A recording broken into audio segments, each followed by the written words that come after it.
오늘 잠시 전에 제가 우리 직원한테 이 문자 메시지를 보냈어요. 뭘 지금 이야기를 해야 되는데 사실 확인을 하나 해달라고. 그게 뭐냐 하면은 지금 우리 해경 한 사람이 칼에 찔려 죽었습니다. 영해 침범한 중국 세군한테. 그럼 그전에도 저자들이 해경 한 사람을 바다에 빠뜨려가지고 죽은 적이 있어요. 이게 두 번째입니다.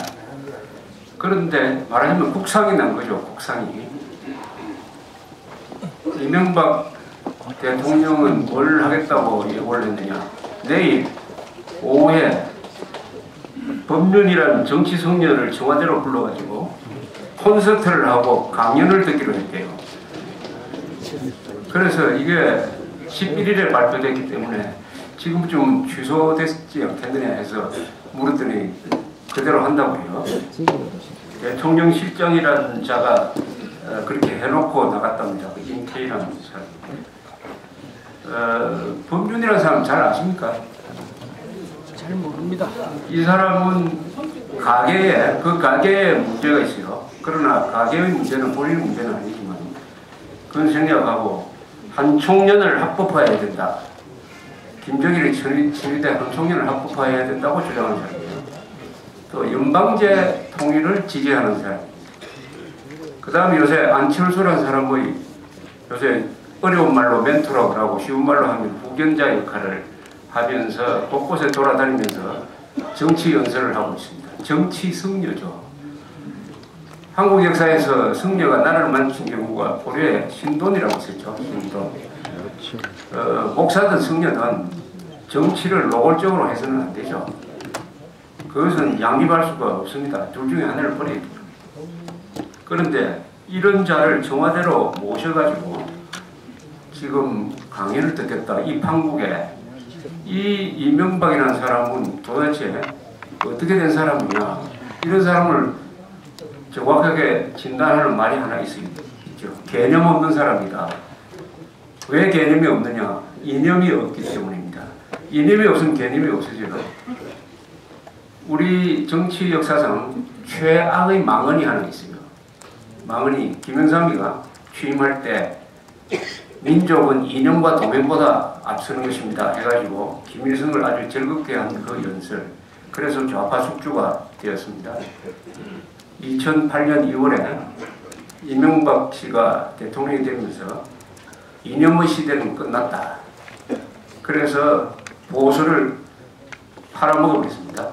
보수를 팔아먹었어요. 개념 없는 이명박 씨가 팔아먹은 게 보수를 팔아먹고 또 뭡니까? 교육을 팔아먹었죠. 현대사 교육을 정교조 종북 세력한테 팔아먹어버렸습니다. 법치를 깽판 세력한테 팔아먹어버렸습니다. 안보를 김정일 정권한테 넘겼습니다. 그리고 북한 이어서 중국한테 이렇게 만만하게 보이기 시작을 했습니다. 법륜이라는 사람은 안철수라는 사람의 대변인처럼 해서 돌아다닙니다. 그러면은 우리 이명박 대통령의 의도를 의심하지 않을 수가 없어요. 안철수라는 사람이 등장한 것은 한국 정치를 희극화한 거죠. 이 문맹자가 거의 없는 나라에서 어떤 무명자가 갑자기 나타나더니 지지율이 50%나 되고 그 50%를 가지고 자기는 출마하지 않고 남한테 넘겨줘가지고 거의 무명 상태인 박원순이라는 사람이 서울시장으로 만든 이런 여론이 나타나는 나라는 세계에서 문명국가에서 대한민국밖에 없어요. 이런 사태가 오면은 대통령이 여러 가지로 좀 생각 있는 이야기를 해야 되는데 대통령 이명박 대통령이 올 것이 왔다 그랬어요. 올 것이 왔다. 사실상 지지한 거죠. 그런데 그 사람 후견자까지 모셔가지고 청와대 직원들 모아가지고 듣겠다 하면은 이 이명박 대통령이 무슨 생각인지 모르지만 안철수를 지지하는 거 아니냐. 이렇게 하면은 보수가 분열되는 거죠.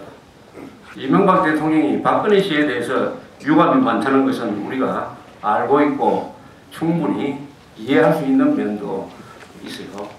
그러나 박근혜 씨를 내려앉추기 위해서 안철수를 지원하는 것 같은 오해를 부르는 것은 퇴임 전에 자기가 죽는 길을 선택을 하는 겁니다.